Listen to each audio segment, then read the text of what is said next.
It smells so bad that the back door can't open. I can't open the screen in the back door. So I had to tie the dog out here to use the bathroom.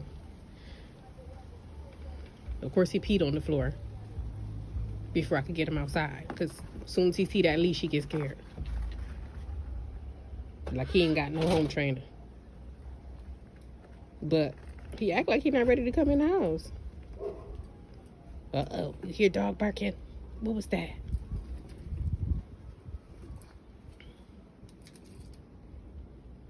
He ain't barking or trying to come back in the house. This is literally the bungee cord that was on his cage and his doghouse. His doghouse is in the backyard now. And I had him like some type of way clicked them together so he would have a bigger house. So he could come out, to the cage area and see everything, what's going on. Or if he wanted privacy, he just wanted to not be bothered with our big mouths or whatever. He would go inside the house part where he couldn't really see anything. And at night, he chose to be inside that part most of the time. And during the day, he would come out to the cage area. It's just so cold. I literally got pajamas on. And he's so damn nosy. He don't even care that he cold. Oh my gosh. This is how it's looking here in Rochester, New York.